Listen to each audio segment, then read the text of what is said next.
como é que eu faço no meu peer group em relação à minha família?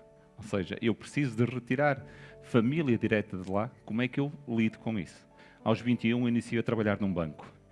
E a minha mãe foi das maiores felicidades para ela. Surge uma vaga para técnico de marketing no banco. Eu disse, caramba, pois, eu já quase que faço isto, portanto, deixa-me lá concorrer. Concorri. E não recebi resposta nenhuma e falei na altura com um diretor que tinha acima de mim e ele disse, pois, sabes, isso já estava previsto para o filho do Sr. Martins. Eu naquele momento disse, ora bem, lei do controlo, não que eu na altura percebesse disso, fazia por intuição, lei do controlo, tomei a decisão de eu não vou ficar aqui no banco, porque se eu para progredir na carreira preciso do fator C, eu só tenho o fator P, que era o de pobreza, e então despeço-me para ir trabalhar para uma agência de publicidade. Quando eu me despeço, contei à minha mãe a situação na totalidade. O que é que a minha mãezinha me disse? A minha querida mãezinha. Oh, meu rico filho, o que é que tu vais fazer?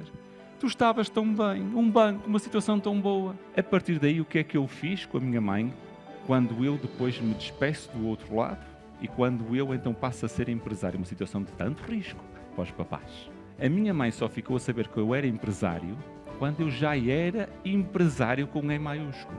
Antes eu não falei com ela, fui fazendo as minhas coisas em relação a isso, mas então eu deixei de falar esses assuntos com os meus pais. No caso, a minha mãe e o meu pai já tinham falecido.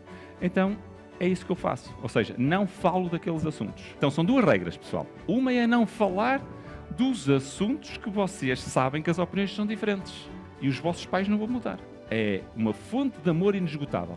Ponto. E é isso. Está bem?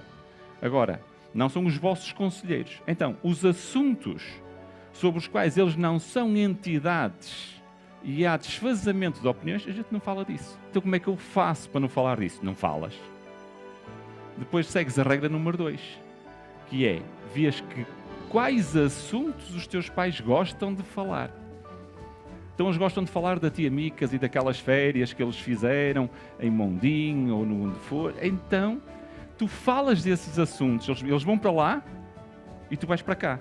Eles começam a ir, olha, e tu, a tua parte profissional, e tu, olha, oh mãezinha, conta-me aquela história das férias de Mondim, que não sei o quê. E lá começa ela. Aquilo é que foi engraçado. E pronto, e vamos por aí fora.